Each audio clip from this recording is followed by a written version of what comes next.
It's Tuesday, it's 12:15 and we're live in Westminster.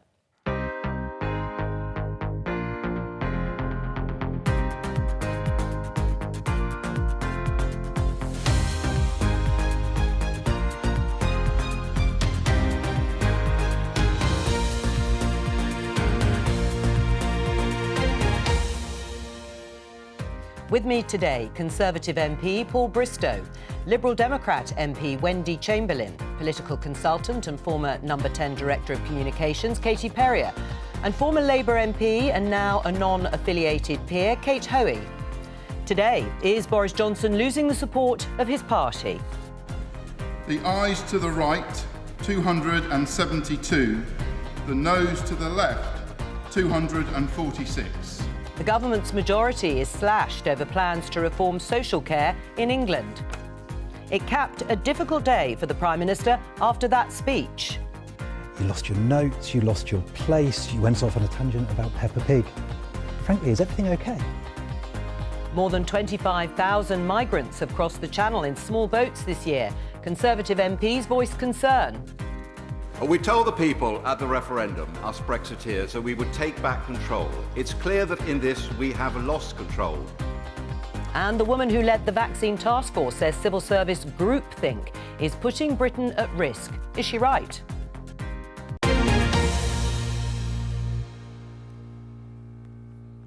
So, the front pages don't make easy reading for the Prime Minister today, following that speech that we referred to in the headlines to the CBI conference yesterday. His speech contained multiple references to Peppa Pig. He did lose his way, and he seemingly compared himself to Moses, Boris Johnson, at one point. And last night's vote then followed on social care plans. Let's have a look at some of those headlines. The Sun have Peppa PM rebellion. Roll over to The Guardian, which says Johnson is losing the confidence of the Tory party. And the Daily Star has this eye-catching headline: a pork pie short of a picnic. Bizarre Bojo speech on Peppa Pig. Let me now show you this tweet from the BBC's political editor, Laura Kunsberg, from yesterday, in which it says, senior Downing Street source says there is a lot of concern inside the building about the PM. It's just not working. Cabinet needs to wake up and demand serious changes, otherwise it'll keep getting worse. If they don't insist, he just won't do anything about it. Paul, are you concerned about the Prime Minister? Well, it's been a difficult couple of weeks, and I think even the Prime Minister concedes that things have been tough. But the Prime Minister is still a winner. He's still popular in places like Peterborough, in my constituency. And I think what's really important is that people will look back and will think to themselves, you know, what has the Prime Minister achieved? We've got Brexit done. The vaccine rollout was an extremely successful thing. And we're also going to level up when it comes to schools, hospitals. We're building a new university in Peterborough. I think my constituents will look back and see that this government have delivered. Right, you have worked with the Prime Minister, Katie. You've watched him for a number of years since that time. Would you say that there is something going on with Boris Johnson? Are you concerned about him? I mean, it has been a tough time and he definitely looks tired. I was at 2 events yesterday where the Prime Minister spoke. I think he did 3 or 4 by the end of the day. My advice to number 10, not that they necessarily need it, but if they did, it'd be do fewer things better, because actually when Boris Johnson is in form, there is no politician like him in the country. He breaks all moulds. People are very, very interested in talking to him, hearing from him, and they want to know about the progress the government is making. They love being entertained by him, but there's a moment for everything. And speaking to the business community yesterday needed a serious response, which he didn't manage to give. And so I think that there is a little bit of reset that's needed moving forward. Right, and on that, Kate, in many ways, it was a typical Boris Johnson speech. If you think back to the conference speech, I mean, you may like it or loathe it, but do you think what Katie is actually saying is that actually the moment's past, it's not funny anymore, it's not the right sort of tone to strike at places like the CBI, particularly after the last few weeks? Well, I do actually agree with Katie about the amount of work that he's doing. There's absolutely no need for the Prime Minister to be doing so many things in one day. There just isn't. It's a kind of thing now with social media and everything that everybody at Downing Street feels he has to be busy. Now, I saw him working for 8 years in City Hall as the mayor. And, you know, he had bad days and good days, but behind him there was a core team of people who really understood him, who knew how to get the best out of him, who knew his foibles, who knew how funny he could be, but also how sometimes ridiculous he could be. And I personally think that he has not got... I don't know, because I don't know, I'm not involved in any way, but I don't think he's got a great team around him, although I'm very pleased that Ben Gascoigne has come back just recently. So you think it's the team around him and not his own judgment? I don't know. I think Boris needs to be very much directed about and talked about what the priorities are. And I just feel in the last, because obviously, I mean, Paul's right, it's been a very, very bad time for him with the issue over Owen Paterson and all of that. But that was of his own making. Yeah, yes, of course it was. But that doesn't mean that, you know, you can't recover from that. And I think he is still popular in the country. I mean, that is the reality. And Labour don't like that, but it's true. All right. I mean, it was a moment, Wendy, in that speech when he lost his place for quite some time and asking the audience to forgive him. I mean, is that all it was in the end? Nothing more significant than that? Politicians do lose their way occasionally. I'm sure Ed Davey probably lost his way in the odd speech or two. It feels like more than that to me, and the reason it feels like more than that is because Kate referenced there that Boris Johnson still has support in the country, but actually surely part of it is about that cut through. And Ant Dec referenced it last night on I'm a Celebrity and ridiculed our Prime Minister. No matter what side of the political fence on which you sit, that is not a good look. And as you rightly pointed out, the last few weeks have been difficult for the Prime Minister of the government's own making in relation to Owen Paterson and the standards scandal that we've been dealing with. And that was the opportunity yesterday for him to give confidence to his MPs, and he failed to do that. I think Ed said that the Prime Minister has previously said F business. Well, an effing decent speech might have been helpful as well. All right, well, we'll talk about that in a moment. But let's also pick up on the vote last night, because the government's sizable majority was slashed. We can speak to Alice Lilly, senior researcher at the Institute for Government. Hello to you. We're seeing, Alice, lots of different factions within the party willing to vote against the government at the moment. How worrying should that be for the Prime Minister? I think it's definitely something that will be causing headaches inside Number 10. As you say, there are all of these different factions, which mean that it's not just one group of backbench MPs that the whips, that the government need to try and win over, need to try and persuade. You've got, for example, Red Wall Conservative MPs who first came into Parliament in 2019. You would generally expect new MPs to be fairly loyal, but actually we've seen them rebel. And equally, you've got long-serving MPs who've previously held senior positions in government, like Theresa May herself, rebelling.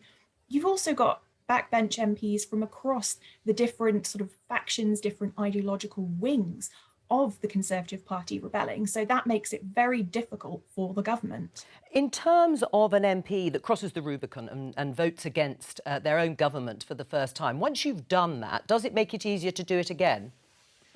Generally, I think the expectation would be that it does.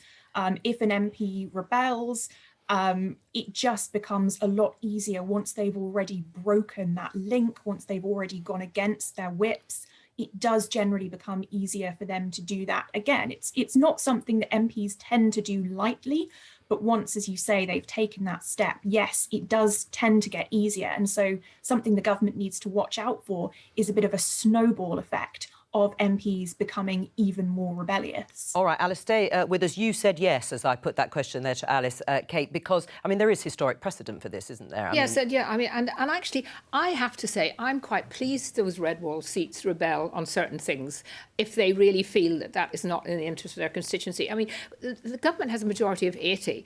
Quite honestly, it doesn't matter as long as they get what they want through in the end, whether there are rebellions or not. The crucial thing is that the Prime Minister and the government has to actually start getting the priorities of where they're going right. And sometimes I think they are doing, it seems like they're almost changing their mind, whoever seems to be pushing them hardest. So I would say well done to the Red Wall seats, because they are crucial to the Prime Minister, and the Prime Minister needs to listen to what they're saying. Did you find it easier to vote against previous governments when you were an MP, once you'd done it once or twice? Well, I mean, I've always taken the thing that I'd vote the way I thought was right, and I think if MPs do that, there's only a limit to what you can do about party loyalty, and I think the public actually are fed up with the kind of, automatic following party lines.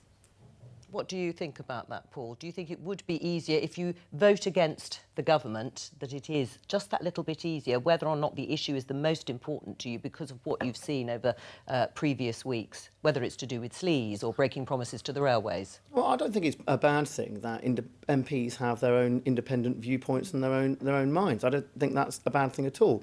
On social care, I mean, I think this is a journey, to be honest. This is the first time in decades that any government have grasped this issue on social care. And there are going to be bumps in the road, and there are going to be more things to come. And I think we probably need to explain, or the government needs to explain, much more clearly to its backbenchers, what these changes mean, and to the whole House, in fact, actually. Because that was a mistake. They didn't explain it properly. No, I'm not saying that. I think it's a complicated thing. The Labour Party 1997 manifesto says no one should have to sell their house to deal with social care. This is the first government in decades to get that and to challenge this, and we just need to make sure that... Well, except, of course, there's some admission that people will still have to sell their homes. As you say, we haven't seen the sort of full detail as yet. Alice, the issue of social care, as we're discussing, hasn't gone away. We're going to see it in the Lords next.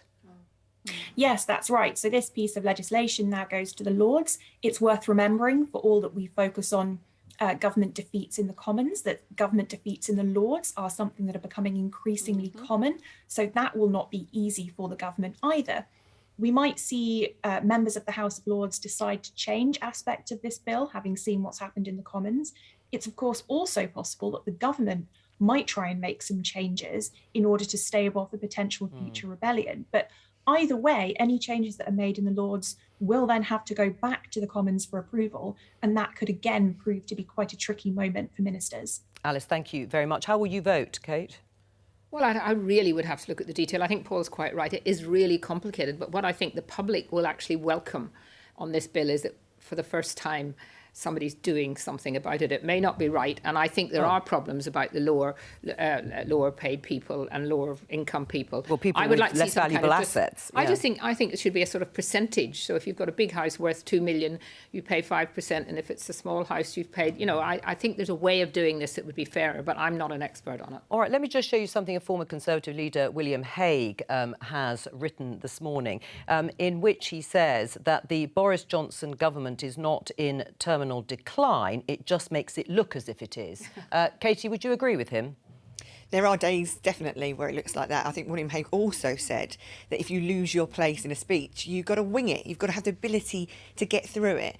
And I think that maybe Boris Johnson will be looking at some of those headlines today and thinking, I need to rehearse a little bit more. I need to put a little bit more prep into some of the things I'm doing. He's got all of the skills that's needed. He's got all the ability. He just needs to slow down, take his time and do things properly. Do you agree, though, Paul, that there are too many unforced errors? Well, as I say, over the last few weeks, I don't think it's been brilliant. I think the Prime Minister would concede that. But I'll come back to what Wendy said about cut-through and Ant and Dec. I think that the least thing the Prime Minister would be worried about is whether Ant and Dec are mocking him or not. I mean, the Prime Minister has been mocked his entire time by those who feel somehow, what he's doing is wrong. What he has is a connection with the British people, the ability to get, millions more votes that the Conservative Party have not got in the past. And I think that's what's important, his ability to connect with the British people. I mean, I'd argue that Ant and Dec have got more of a connection with the British people than Boris Johnson has. And I suppose, again, going back to the Red Wall arguments... He'd have probably laughed with Ant and Dec. He won't be worried about it. He certainly won't be anti Ant and Dec. I think he would have laughed with Ant and Dec. And perhaps if he had been winging it, as Katie said, in some kind of skillful way, yes, I think perhaps he would have. But yesterday was excruciating. There's no doubt about that. All right, there has been some unrest in the Conservative Party over another salient issue, and that's the growing number of people making the dangerous journey across the English Channel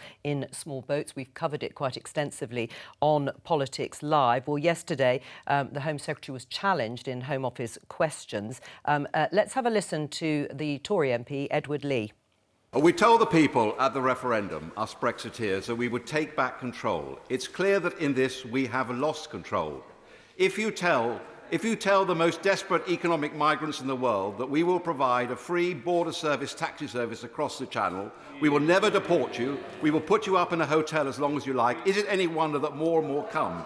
This is now a national emergency. Will the Home Secretary bring in Emergency Powers Act to override the Human Rights Act if necessary and put these people in secure accommodation now? Do you agree with Edward Lee, Paul, that the UK has lost control on this issue? Well, I mean, I'm not the hugest supporter, if you like, of the Human Rights Act, and I've got enormous respect for Sir Edward, but I don't think that's necessarily the answer. I think there are far more other things that, you know, we should be doing, and this government is determined, absolutely determined, to prevent those small boat crossings, not least. But if you look at a constituency like mine, which does have a significant asylum seeker and refugee population, when I speak to those people, they're worried about people drowning in the Channel. This needs to be addressed, and that pull factor needs to be addressed to stop people dying, first and foremost. And we'll talk about the Human Rights Act in just a moment, but the issue of losing control, has the government lost control? Every day there are boats coming across the Channel. Well, there are certain things we need to do, which the Immigration and Nationality Bill will address, to reduce that sort of pull factor, to end this endless round of asylums. But there's also other asylum seeker appeals and so forth. But there are plenty of other things that I know the government are looking at, such as offshore processing, such as, you know, kind of just reducing that pull factor. And quite honestly, we do need to draw a line in the sand and prevent these small boats crossing, simply for no other reason than to prevent people drowning in the English Channel. Kate, you campaigned for Brexit. Do you agree with Edward Lee? I think Edward Lee will be cheered by millions of people in the country of what he said, because I think that people do genuinely think that there has been a loss of control. Yes, absolutely. I visited Dover 2 weeks ago with some of the Red Wall MPs to see what was actually happening, and it was quite horrifying. I've actually got a debate in the Lords on Thursday. The first time, ironically, there's been any debate in the Lords on this, and that's the other thing I think is really important. At last, we're able to have this discussion and debate. I mean, I've been approached by someone, I won't say who more or less said to me that because I was having a debate on this issue, that was kind of, you know, that was going to be slightly intolerant. And, and I think this is wrong. We've got to discuss it. We can't, if this carries on the way it is at the moment, by next year, we really will be in a crisis in the country. And those constituencies up who are taking a lot of these people after they've been in hotels in Dover are really getting angry. Right, but Edward Lee went on to say that emergency powers should be brought in to override the Human Rights Act if necessary. How would overriding the Human Rights Act stop people getting into boats in France and crossing the Channel? I think Dominic Raab is looking at that act, and I think that's sensible because it does. But how would that, changing the Human Rights Act, how would that stop people getting into boats and crossing the Channel? Well, I think what he's meaning is that it's the pull factor, and of course, when you look at people here who have been turned down and told they're not asylum seekers, how few of them actually get deported. And part of that is because they've been to the situation. And I saw this in my own constituency when people were being deported at the last minute.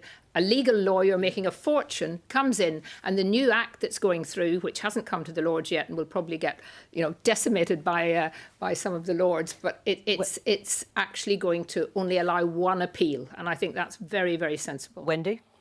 Well, your first question, Jo, was whether the government has lost control on this issue, and the answer to that is yes.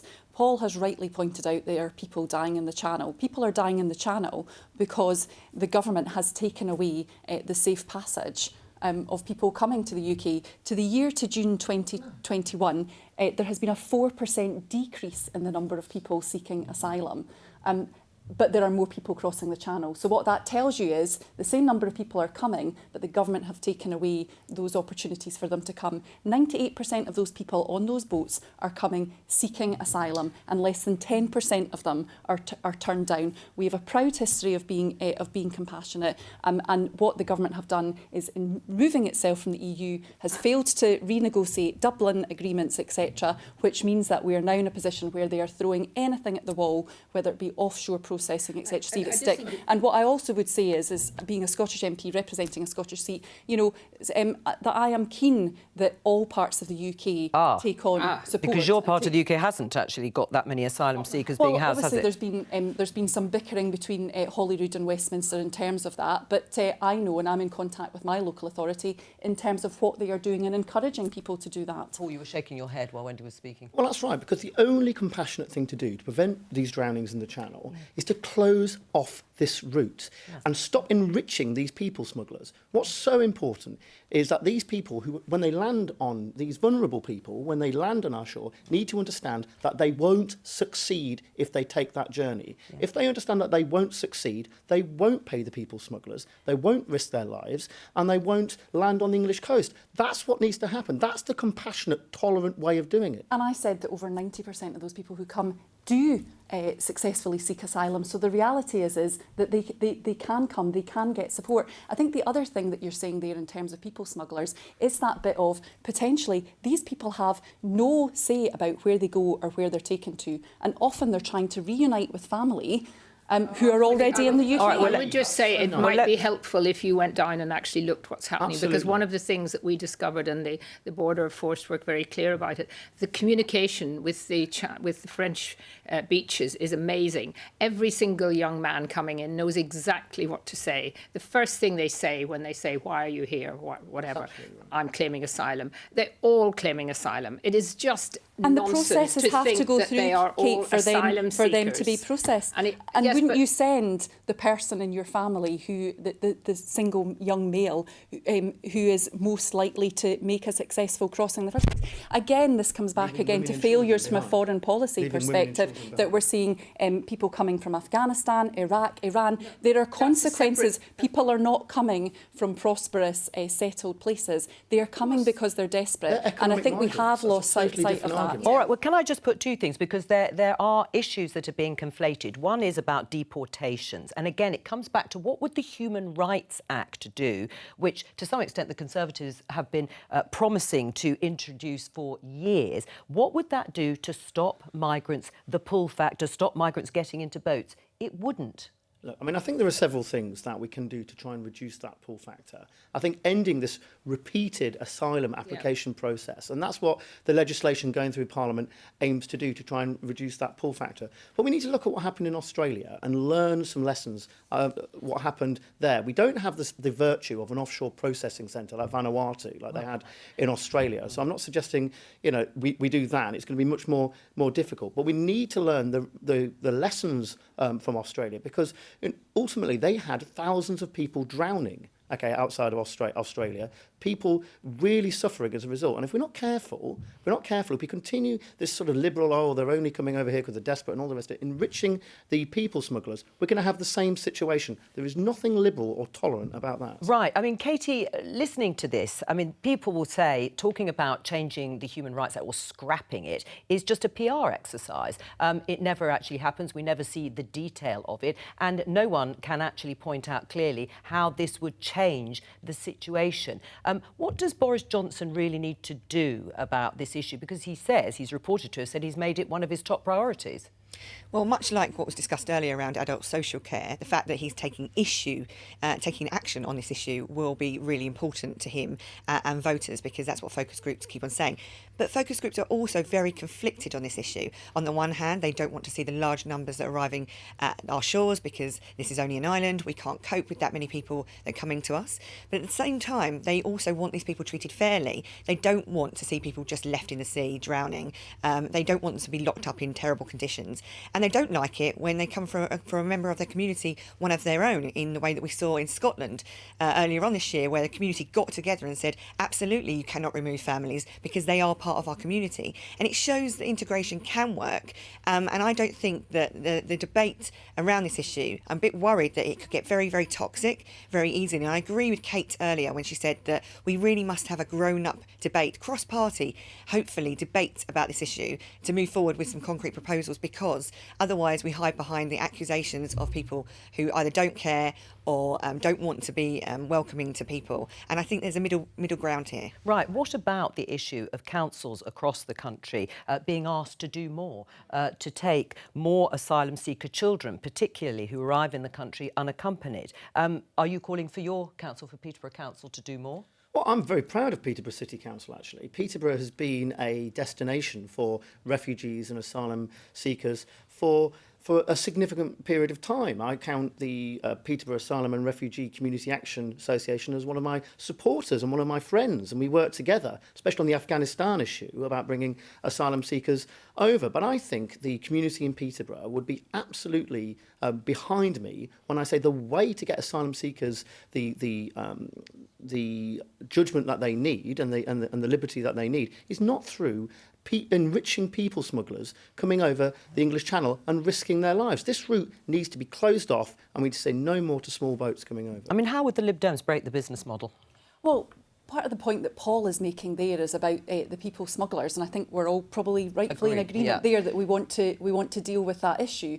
Where our differentiation is he says, stop the small boats. What we're saying is actually that is right and proper for some people to come to this country and claim asylum, and that the government needs to give the safe passages to do so, and they have taken those away. Right. I mean, is there a fear on your part that actually it could be used by people like Nigel Farage, reportedly given an interview in The Sun, well, he has given an interview in The Sun, about planning a new party to take the government on over this precise crisis? Nigel Farage is a formidable player, but I'm not interested in this because of Nigel Farage. So you're not worried? I'm not interested in this because of Nigel Farage. I'm interested in this because people are risking their lives crossing the English Channel. This is an illegal route to come to this country. It's not right. We need to control our borders and we need to protect lives. It's as simple as that. And can I just say that if people had listened actually a couple of years ago when Nigel Farage started to actually talk about this and take films of what was happening and was completely ostracised by the liberal media, we might be in a different position, because what's happened is that it has become now, the pull factor is so strong. And what we're seeing now is, and we were told this, that people now, because they know they're going to be rescued, are coming out. They're not even using the people smugglers. But there isn't an alternative, is there? Once they're not using the people smugglers. They're clubbing together and getting their own little dinghies themselves and coming out. Let Wendy respond. I'll come back to you, Paul. Yeah, I think what's been said here is we are losing the bit in the middle here in terms of fairness that Katie was referring to, and actually the bit about community as well. It's easy to talk about people nameless, faceless coming, but then we talk about them people being coming in and being embedded in communities, and they want fairness. And the point I would make is I think there is a narrative that we have got into that the UK is doing more than its fair share, that it is bearing the burdens of others. We took in less refugees than Switzerland did last year, and Switzerland is a seventh the size of ours. This is a humanitarian problem across the EU. Katie, I just want to put you something that was said or reported in the Mail over the weekend, that Priti Patel has been frustrated by the obstructions, as she sees it, of officials and legal advisers over this issue. Do you think there is anything in that, or are they just doing their job the best they can, explaining the law, and Priti Patel just doesn't want to hear it? Probably a bit of both, but I would say that the civil servants, while I have a lot of time for them, are very risk adverse, and if there's any threat of legal challenge at all, they will always err on the side of caution, and they will always take the side of the lawyers. I remember being at Number 10 myself and being given legal advice one day, and then we followed that, and the following week we had some different legal advice. And so really you have to be able to push through with something that you believe in. You believe that you have public support on it. Number 10 focus group, the life out of this kind of stuff. And so they will be able to move forward, hopefully, knowing what people want to see happening from across the country, and hopefully we can get that balance right. All right, well, let's stick with that subject, because in the Times, the headline today, Britain put at risk by civil service groupthink. Vaccine Tsar attacks Whitehall response to COVID. That's Kate Bingham, the former head of the vaccine task force, who you remember was brought in by the government at the height of the pandemic to take up that role. She's argued that if the vaccines had been purchased using using the existing machinery of government, then the outcome could have been very different. She says the machinery of government is dominated by process, groupthink, risk aversion and an obsessive fear of error and criticism, picking up on some of the things that Katie was saying, and that there are very few people with science or operating backgrounds at all levels of government, so not just in the civil service, but also in amongst politicians. Kate, do you share those concerns? I have to say, I don't know whether things have probably changed a lot since I was a minister, but certainly then there was always a feeling that it was, if civil servants didn't want something to happen, they could find ways, in very subtle ways, of slowing it down and stopping it or making things difficult. But is that the same as groupthink? I'm absolutely sure that she's right about the vaccination process. I mean, that was a crisis in the country, and we needed to go outside the normal civil service machinery. And I think that's the same thing should happen in what we've been talking about just recently there on the migrant issue. But there's no doubt about it. I mean, civil servants should advise and give legal advice, and ministers should make political decisions. And I think sometimes it seems to be perhaps slightly the other way, that ministers are not actually doing what they think is right, and the government has to get control of that. And that's what they did over the vaccination, and that's why it worked. Wendy, what's your response to some of the statements that Kate Bingham has made? I mean, you know, the machinery of government is dominated by process, groupthink, risk aversion and an obsessive fear of error and criticism. So first of all, I would say Kate Bingham, and clearly the work that she led, has been incredibly successful for the UK. There's no doubt about that. On the other hand, I can also think of Test and Trace and £37 billion in the Public Accounts Committee saying that that delivered no value, which was also out with that aspect.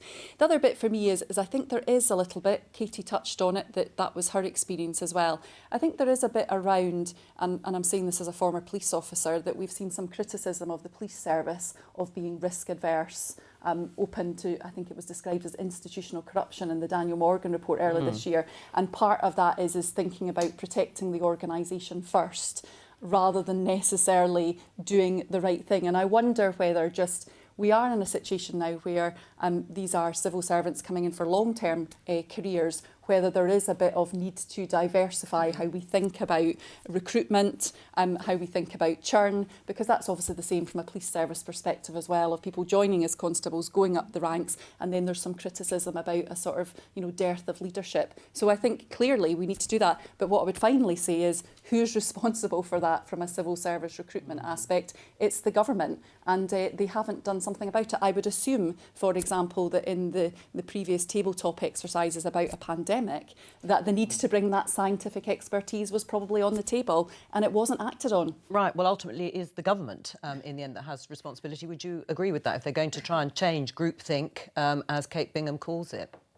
Well, I think Kate Bingham's probably right. I think I think she made some fair points. I certainly don't think the vaccine task force would have been successful as it was if it went through the normal civil service procurement rules, the normal structures of the civil service. We needed the private sector to be brought in to help us power through that. But let's just understand then what happened. Once the vaccine task force had completed their work and the innovation, it was then the civil service and the Department of Health and Social Care and our NHS staff that rolled that vaccine programme out. So there's a model. It's the independent sector and business and innovation working hand in hand with the civil service to try and ensure that we get. And I think there's lots of models and lots of lessons that can be learned from that experience to apply to other areas of public service delivery. Right, I mean, Katie, another figure who's recently criticised people in Whitehall is Paul Dacre, the former editor of the Daily Mail, who's just pulled out of the race to be the head of Ofcom, the media regulator. He said his bid to be Ofcom boss was an infelicitous dalliance with the blob,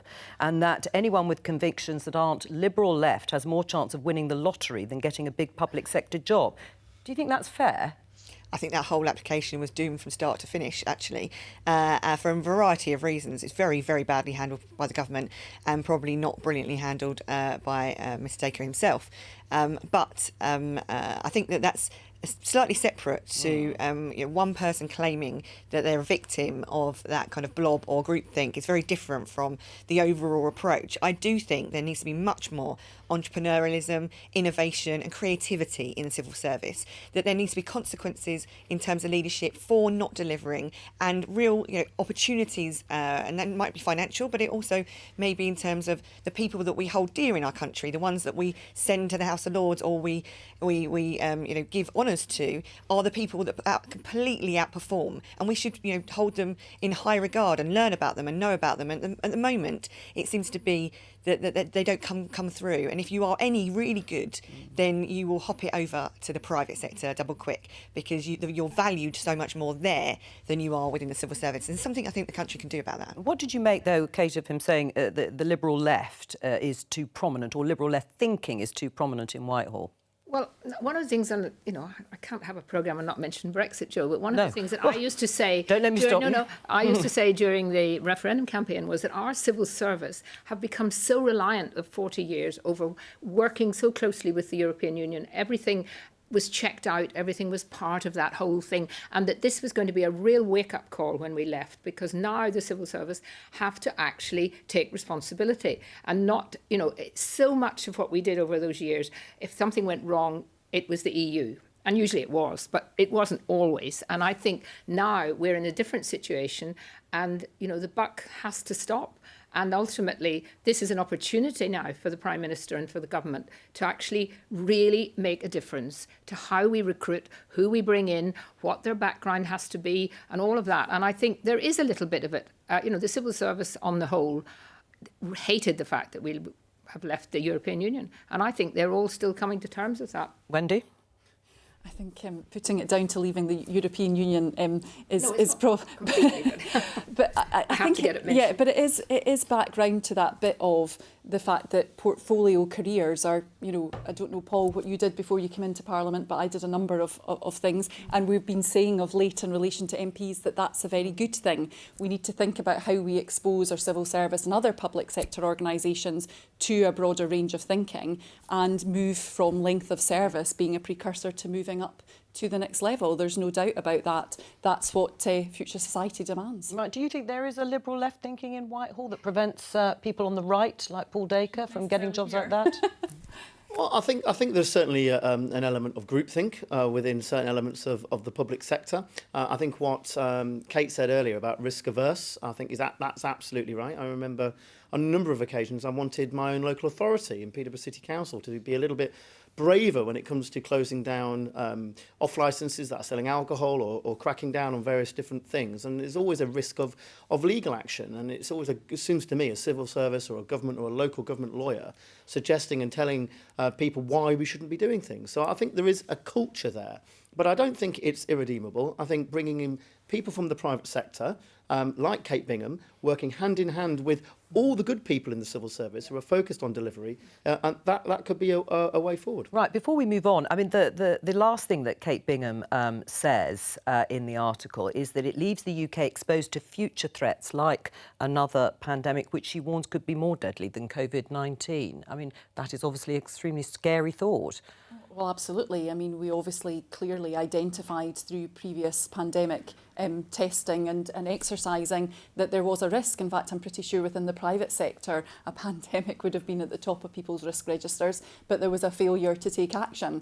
Clearly, we've obviously gone through a very difficult 20 months, and surely now part of that has got to be those lessons learned. That's why, the government need to bring forward the public inquiry in relation to COVID too. Well, let's learn the lessons of that failure. I was on the Health and Social Care Select Committee that looked into COVID, and if there was an element of failure, it was that groupthink at the start. It was that civil service scientific advisors advising ministers on what to do. That was the failure that was identified. It was only when politicians like Matt Hancock created targets like 100,000 tests a day, brought in people like Kate Bingham to deal with the vaccine task force, that we were able to power through those things. But surely that groupthink may have been dealt with if they'd actually taken the recommendations from the exercise testing and planning in 2015-16. Been better prepared, I suppose, was the... Well, just think we need to focus on that groupthink and battle that culture that we've just been talking about. Right, we're going to talk about something else. Headline in the Daily Telegraph: Beijing Winter Olympics boycott over Peng Shuai would be meaningless gesture, says Lord Ko. Now, this is about the Chinese tennis player Peng Shuai. She disappeared from the public eye for about 3 weeks after she made sexual assault allegations against a senior Chinese minister. Now, following widespread concern, the International Olympic Committee president held a video call with Ms Peng on Sunday. But the World Tennis Association said that the videos did not alleviate or address their concerns about her well-being and ability to communicate without censorship or coercion. What's your response as a former sports minister, Kate, in terms of what Lord Ko has said about a boycott? Well, I think he would say that because he is on the IOC, and obviously anyone who's involved with the IOC and knows the power of the Olympics wants them to continue. But I think it's particularly relating to China and what's happening in China generally, and some of the other issues, not just the young tennis player who we still don't really know whether she's safe. And if we stop talking about her, she probably won't be safe. So it's good that we're at least raising it. I think the IOC should be being much tougher, but they're not going to be because it's all about money. It's all about money now, the Olympics, I'm afraid. Sport has got a sort of subsidiary aspect to it. And I think it's disappointing that they didn't come out with a bit stronger statement. And I'm surprised at Seb not saying something a bit stronger. Right. I mean, as opposed perhaps to an athlete's boycott, do you think the British government should think about a diplomatic boycott? Well, I certainly don't think sorry to say it, sports ministers or politicians should go to the Olympics, even without this tennis situation, because of what's happening to the Tibetans, what's happening to the Muslims in northern China, and all of those things. And just China just loves, when they got the Olympics the first time, many of us argued that it would not change a single bit about how China ran the country, and it didn't. And we were told it was going to make China a really democratic country. It was going to open them up to the world, and it didn't. So right. I really don't think we should have rewarded them with the Winter Olympics. Paul, what's your view? Lord Ko says it would be a diplomatic boycott, would be a meaningless gesture. I think we need to use every opportunity that presents itself to continually raise the issue of this case. But as Kate has said, all the other things that we have issues with China over, such as the treatment of the Uyghur Muslim population, Tibet, Hong Kong. I mean, look at how China behaves. And I think one lesson that needs to come from this, what China craves is credibility and legitimacy. Okay, and I think we need to start learning lessons from that and thinking about pulling them down on that. The other thing I would say is that the international community need to work as one on this. In a similar way like the international community acts or NATO acts, we need to think about the same thing when China uses trade as a means to attack our Western allies, whether it's New Zealand, whether it's Canada, or whether it's Denmark or European nations. If we can act as one, an attack against one ally is an attack against all, I think China may be brought to heel. Right, so you would favour a diplomatic boycott? I think the Olympics. I mean, I'm not sure a boycott of the Olympics is the right thing. I don't know. But you have to. Diplomatic. I mean, the sports minister shouldn't be going. The foreign secretary shouldn't be going. If I was the sports minister, I wouldn't be going to China. Right. OK. What about you, Wendy? Yeah, I think there's a degree of consensus here on this issue. I was disappointed in Lord Ko's comments because actually, when we look back in history in terms of Olympic boycotts, they are remembered. I certainly remember the early 80s as a child, the Cold War ones. And more recently, the IOC has made some positive steps in, for example, how it has treated Russia as a consequence of the doping scandal. Yeah. It has actually taken some strong bits. And then here we are, the Liberal Democrats have previously called for a boycott of the Olympics. I know that's difficult, but I think, actually, what has happened in relation to Peng Shuai, if that case hadn't been raised by the WTA and other sporting bodies, we probably even wouldn't have had the picture that you've been showing to show that, if not well, she is at the moment safe, and it's absolutely appropriate that we continue to put that pressure on. So, and it is part of a wider narrative around how China conducts itself, and I think we do need to take a stand. What should the government be doing, Katie, over this? putting pressure on international sporting bodies to not award countries with the the privilege of having the Olympics. I mean, where do we go when it comes to the time of the World Cup? How many people have died building the World Cup stadiums? Is that is that acceptable for us to be sending our national team to go and play, and should people go to support? Should ministers attend? It's always difficult around the politics of sport, but I think we need to be putting pressure on about the fact that some of these countries should not win the prestigious activities in the first place, and have all the world spotlight on it. The good thing is that we get to look, we get to see, and for as long as democracies keep on reporting the fact that these abuses are taking place in these countries, we should carry on, because they, as you quite rightly say earlier, Kate, they want credibility, they want to be loved and to be admired around the world over. Well, the best sunlight is disinfectant. All right, that's all we've got time for. Thank you to all of my guests today. I will be back tomorrow for Prime Minister's Questions here on Politics Live at 11:15. I've got the time right today. Please join me then. Bye.